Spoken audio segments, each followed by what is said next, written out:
Victor Wembanyama is definitely turning heads each and every night in the NBA. It's pretty remarkable what we're seeing him do, because we're seeing Victor do things that no rookie has ever done in the history of the NBA.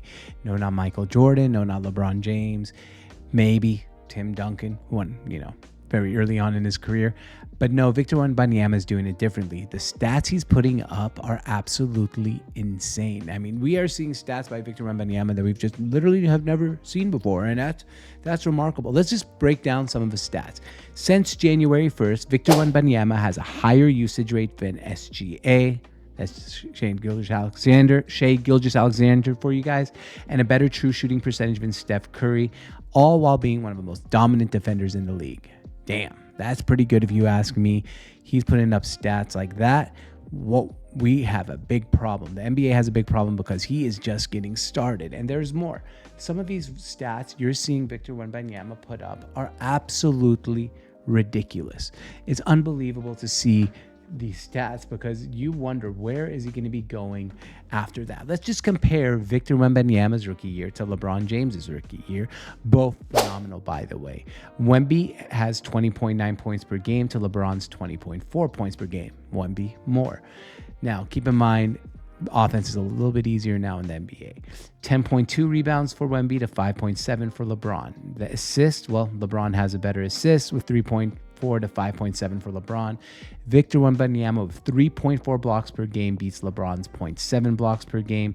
LeBron's 1.5 steals beats Wemby's 1.3 steals. But then after that, Victor Wembanyama dominates. 47% field goal percentage, higher than LeBron's. 33.3 three-point percentage, higher than LeBron's. 3-point attempts, higher than LeBron's.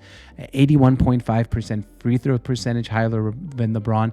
In 28.7 minutes per game, which is almost 11 minutes more than LeBron James at 39.8 minutes per game. So Victor is putting up all these stats in a shorter amount of time than LeBron James did. So that's why you have to look at how remarkable he's been.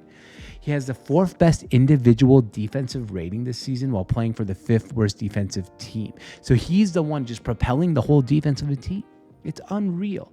He's the second rookie ever with a 5-5-5-5, and that's 5 blocks, 5 assists, 5 points, 5 steals in a game. Second rookie to ever do it. The first ever was Jamal Tinsley, if you guys remember him, Iowa State. Now, here's the thing with all of that. With him putting up those stats, he's only the 22nd player in NBA history to put up a 5-5-5. That's pretty amazing. He's now only the second player ever to have back-to-back games with 5 steals and 5 blocks, joining Michael Jordan. And he's only the 6th center ever to have back-to-back 5-steal games, joining Andre Drummond, Nerlens Noel, Hakeem Olajuwon, Steve Stepanovic, and LaSalle Thompson. And you know what? He likes winning, because when they asked him about his joining Michael Jordan as the only player ever to do that stat, where he was the player to have 5 steals and 5 blocks in back-to-back games, he said, I wonder if Michael Jordan did it in wins. Also, I mean, these stats I'm going to keep them coming for you. This is the last one. Victor Wembanyama is the first player in NBA history to have 75 threes, 150 assists, 150 blocks in the same season. It took him 48 games. That was nearly 3 weeks ago. He was the first player in NBA history to ever put up those stats. So what we're watching is a generational talent. We're watching a guy who, if he continues on, is going to have a peak where he's the best player in the league probably within 3 or 4 years. And it's just a perfect shift for the NBA to go from LeBron James, we're not sure who's the next guy, to Victor Wembanyama. And it seems like he has that work ethic, that grind that you really want from the player. That's the best part about it. What Victor's doing, he says he goes to sleep at 9:30 at night, turns off his cell phone. You can't get a hold of him because he's focused on getting his sleep. And that's important, not because he's like a guy who's like, he doesn't like to be bothered. It's good because that means he's taking his body seriously. And at his height and his stature and his skinniness, a lot of players get injured. So it seems like he's already got the whole thing about keeping his body in shape down to a science.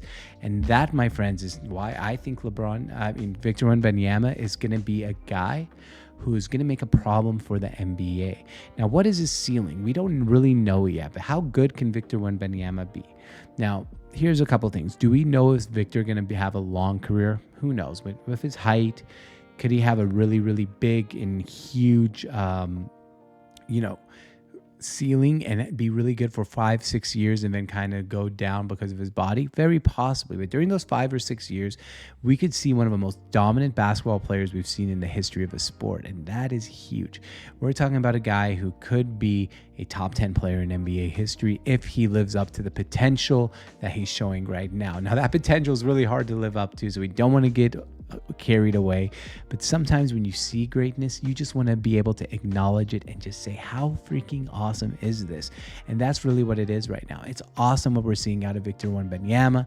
And that's why I think what we're seeing with Victor Wembanyama is breaking the NBA, and teams should be very, very afraid, because we're seeing one of the best basketball prospects not only live up to his potential, but actually exceed his potential.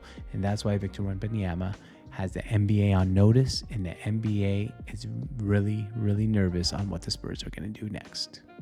So my name is George on Tap. This is Hoops on Tap, where we talk basketball. Love hoops. So make sure you like and subscribe to this channel. Really appreciate you watching here till the end, and we'll see you guys next time.